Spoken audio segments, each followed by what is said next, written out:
wanita biasanya dilambangkan sebagai makhluk yang halus, lembut, dan lemah, sehingga harus dilindungi kaum Adam. Namun di balik sifat alaminya itu ada sifat tangguh yang dimiliki wanita yang bisa disandingkan dengan ketangguhan pria. Seperti pasukan-pasukan wanita tangguh di dunia berikut ini.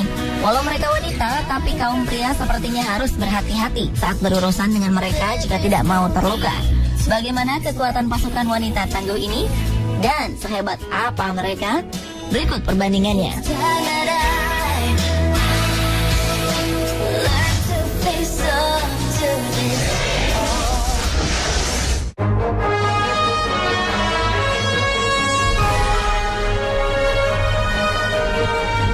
Pasukan ninja memang berasal dari Jepang. Namun seni bela diri ini ternyata dipelajari dan diaplikasikan oleh pasukan wanita di Iran sejak tahun 1989. Pasukan ini tadinya merupakan pasukan rahasia yang disiapkan Iran untuk menghadapi saat-saat kritis yang mungkin akan melanda Iran. Lihat saja kelihayan mereka dalam menggunakan senjata-senjata rahasia ninja dan mempraktekkan jurus-jurus khas ninja. Jika menggunakan kostum ninja, mungkin tidak akan ada yang menyadari bahwa yang ada di balik topeng tersebut adalah wanita berjilbab. Kunoichi, begitu orang Jepang menyebut tentara ninja perempuan. Ini pertama kali diperkenalkan oleh Sensei Akbar Faraji. Ia membuka kursus bela diri ninja di Iran 22 tahun yang lalu. Saat ini ada 24.000 wanita Iran yang belajar jurus-jurus ninja. Mereka tertarik dengan bela diri ninja karena dianggap bisa menjaga keseimbangan antara tubuh dan pikiran. Saat ini ada 3.500 tentara perempuan Iran yang menekuni bela diri ini dan disiapkan menjadi pasukan mematikan bagi musuh Iran.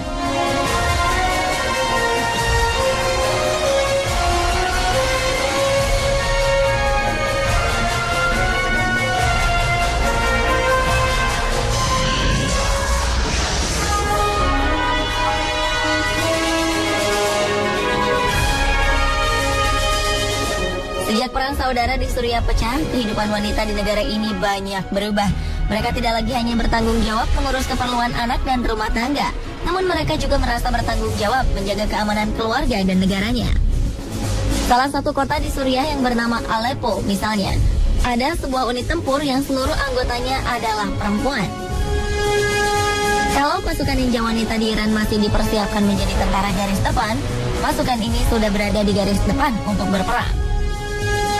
Katiba atau batalion yang beranggotakan 150 orang ini bertempur bersama pasukan pembebasan Suriah untuk menghadapi pasukan pemerintah di jalanan kota. Unit batalion ini dinamakan Batalion Martir Rokan. Ini merupakan pasukan wanita pertama yang dibentuk di Suriah. Sebelumnya wanita memang terlibat dalam perjuangan di Suriah, namun hanya sebatas mengirimkan senjata dan logistik bagi pasukan pemberontak. Perempuan biasanya tidak akan diperiksa oleh petugas di pos-pos keamanan.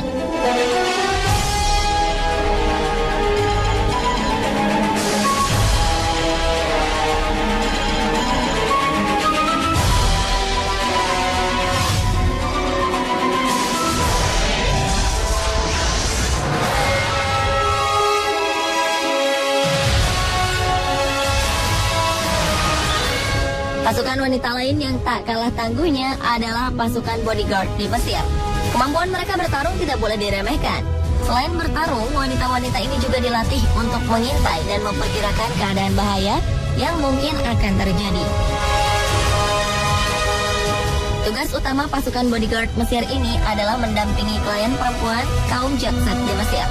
Mesir merupakan salah satu negara Islam yang sangat konservatif. Wanita tidak boleh bersentuhan atau berhadapan langsung dengan pria yang bukan keluarganya. Karena itu, bodyguard wanita sangat diperlukan untuk melindungi kaum wanita di sana. Selain itu, wanita juga sangat mudah untuk menyamar sebagai warga biasa. Meskipun tangguh, wanita-wanita ini masih memiliki sifat naturalnya. Selain melindungi, tidak jarang dari antara mereka diperintah untuk menjaga dan merawat anak-anak lainnya.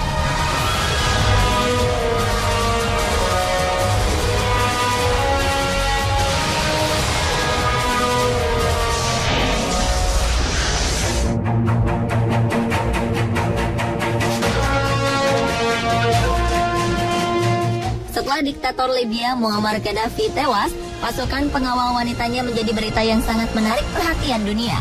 Semasa hidupnya, Gaddafi memang selalu tampil dengan beberapa wanita gagah di belakangnya. Pengawal yang dijuluki Amazonian Guard ini jumlahnya mencapai 40 orang. Berbeda dengan pasukan pengawal wanita di Mesir, ada kriteria wajib yang harus dimiliki wanita yang ingin menjadi pengawal Qaddafi, yaitu ia haruslah perawan.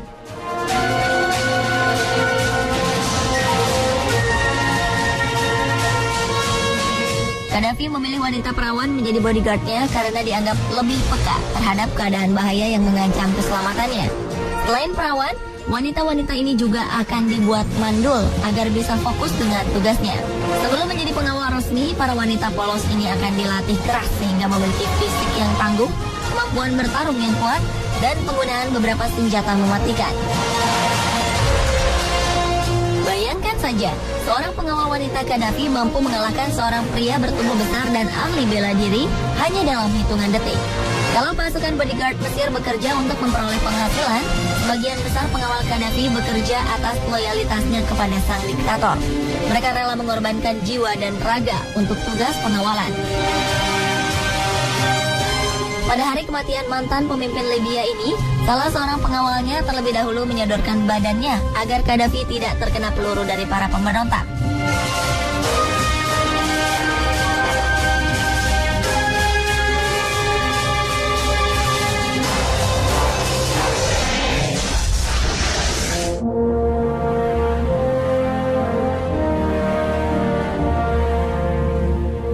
Selain Libya, Palestina juga memiliki pasukan pengawal presiden berjenis kelamin perempuan. Ada 22 orang perempuan yang menjadi anggota komando pasukan penjaga presiden Palestina. Namun mereka merupakan bagian dari pasukan elit pengawal presiden yang selebihnya beranggotakan pria.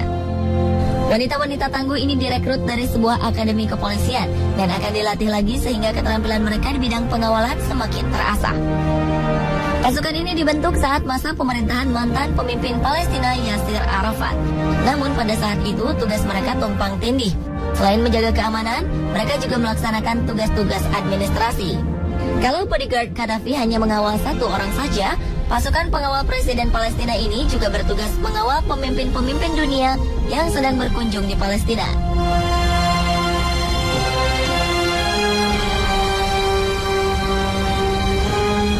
Pemirsa, itulah pasukan-pasukan wanita tangguh di dunia.